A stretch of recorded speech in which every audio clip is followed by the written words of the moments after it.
दोस्तों इन दिनों चुनाव चल रहा है, करीब आता जा रहा है चुनाव और जैसे चुनाव करीब आता जा रहा है, बनारस की चर्चा यूँ कहूँ तो बहुत तेज होती जा रही है।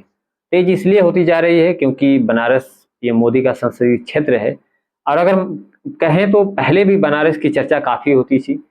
काशी की नगरी है ये और पर्यटन की दृष्टि से भी बनारस का काफ़ी ज़्यादा महत्व है। काफ़ी विदेशी सैलानी आके यहाँ के बनारस के होके रह गए हैं, पूजा-पाठ या धार्मिक यहाँ के अनुष्ठान को अपना करके बिल्कुल बदल गए हैं, भारतीय हो गए हैं, एक तरीके से कह सकते हैं। यहाँ की संस्कृति, यहाँ की सभ्यता, यहाँ की धार्मिक आस्थाओं में बिलीव करने लगे हैं और बहुत सारे ऐसे आपको एग्ज़ाम्पल बनारस में देखने को मिल जाएँगे। तो पहले से ही प्राचीन नगरी और प्रसिद्ध नगरी है बनारस। तो ऐसा नहीं कि किसी पहचान की मोहताज है बनारस नगरी, लेकिन जब से पीएम मोदी ने इसको अपना संसदीय क्षेत्र बनाया है, तब से ज़्यादा काफ़ी ज़्यादा और भी बनारस की चर्चा होती है और लगातार चुनाव भी जीत रहे हैं पीएम मोदी यहीं बनारस से।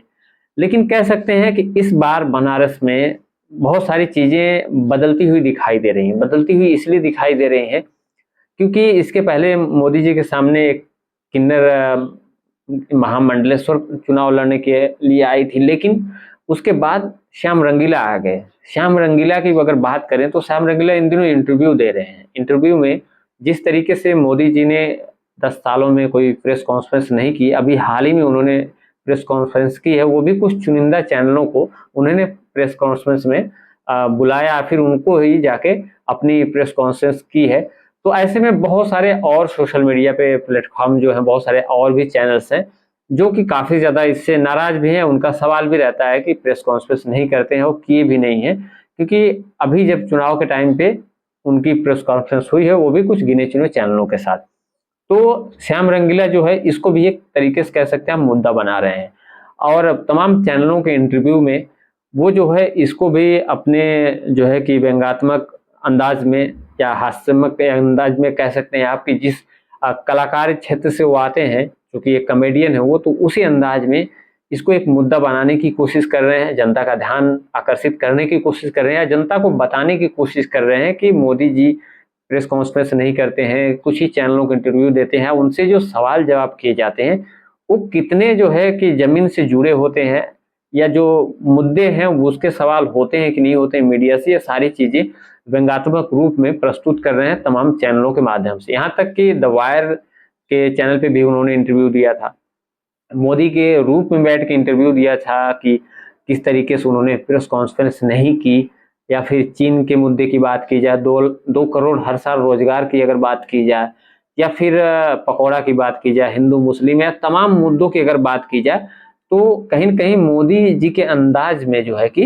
इंटरव्यू दे रहे हैं और चैनलों पे और उनकी मिमिक्री करते हुए आपको नज़र आ भी रहे होंगे और काफ़ी लोगों को अच्छा भी लग रहा है, काफ़ी लोग देख भी रहे हैं, पसंद भी कर रहे हैं। लेकिन सोचने वाली बात ये है कि जिस अंदाज में वो मोदी जी की नकल उतार के या फिर मोदी जी को घेरने की कोशिश कर रहे हैं, उन्हीं के वादों में, चाहे वो 10-15 लाख रुपए की बात हो, काला धन की बात हो, रोजगार की बात हो या तमाम मुद्दों की बात हो, तो जिस तरीके से अपने व्यंग्यात्मक अंदाज में मोदी जी को घेरने की कोशिश कर रहे हैं या जनता का ध्यान उन मुद्दों की तरफ अ, ले जाने की कोशिश कर रहे हैं, तो क्या उसमें वो सफल हो पाएँगे? तमाम लोग होते हैं कि एक कलाकार को, कॉमेडियन हो या फिर किसी प्रकार का आर्टिस्ट हो, तो उसकी एक छवि रहती है जिसको लोग उसी रूप में पसंद करते हैं। तो शायद ये भी देखा जाता है कभी-कभी कि जो कलाकार जब चुनाव लड़ता है तो उसकी जो बातें होती हैं उसको बहुत ज़्यादा सीरियसली लोग नहीं लेते हैं। हालाँकि एक पॉलिटिशियन वही बात एक मंच से बोलता है तो उसके बहुत सारे मायने निकलते हैं, बहुत ज़्यादा जो है जनता पे असर भी करती है क्योंकि उनका वही काम होता है, उसी फ़ील्ड से जुड़े होते हैं। चूँकि श्याम रंगीला कॉमेडियन है और कॉमेडी इसके पहले भी कर चुके हैं, मिमिक्री करते हैं, तो अच्छी तो लग रही है, लोग वीडियो पसंद कर रहे हैं, चर्चा भी उनकी बहुत ज़्यादा हो रही है। मुद्दे जो कर रहे हैं वो असली, मैं नहीं कहता कि वो मुद्दे सही नहीं होंगे, ज़मीनी स्तर पे अगर उनका विकास नहीं हुआ, वो मुद्दे अगर सही नहीं हुए हैं, तो व्यंग्य भी कर रहे हैं पीएम मोदी के ऊपर या भारतीय जनता पार्टी के ऊपर। लेकिन देखने वाली बात ये होगी कि जिस तरीके से अपने अंदाज में पीएम मोदी के मुद्दों को उनके सामने रख रहे हैं या फिर उनकी कमियों को गिना रहे हैं श्याम रंगीला, तो क्या ये वोट में तब्दील कर पाएँगे? या फिर उनसे पूछा भी गया कि आप चुनाव लड़ेंगे या फिर आप भी छोड़ के भाग जाएँगे? तो ऐसा उनके द्वारा कहा गया कि नहीं, चुनाव तो वो ज़रूर लड़ेंगे। जिस तरीके से पवन सिंह ने कहा कि नहीं, चुनाव वो ज़रूर लड़ेंगे, उसी तरीके से जो है कि श्याम रंगीला भी कह रहे हैं नहीं, चुनाव तो वो ज़रूर लड़ेंगे, चाहे कुछ भी हो। और लेकिन ये कह सकते हैं आप कि जिस तरीके से मोदी की मिमिक्री करके या उन्हीं की बातों कही हुई बातों को जो पिछली बार उन्होंने कही थी उसी से उन कह सकते हैं उनके ऊपर व्यंग कर रहे हैं या उन पे एलिगेशन कह सकते हैं आप लगा रहे हैं, सवाल कर रहे हैं।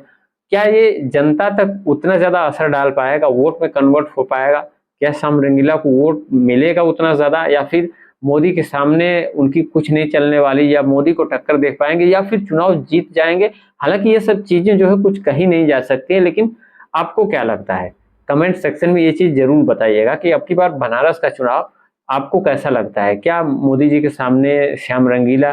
को वोट जनता करेगी, या जो भी मुद्दे हैं जो श्याम रंगीला द्वारा उठाए जा रहे हैं, चाहे मोदी जी के भाषण की बात हो, चाहे उनके किसी भी मुद्दे की बात हो, तो क्या उस पे जनता उतना ज़्यादा सीरियस हो पाएगी और वोट कर पाएगी श्याम रंगीला को? ये कमेंट में अपनी राय ज़रूर दीजिएगा, और नए हैं तो चैनल को सब्सक्राइब कर दीजिएगा। आज की वीडियो में इतना ही, मिलेंगे नेक्स्ट वीडियो में, तब तक के लिए जय हिंद।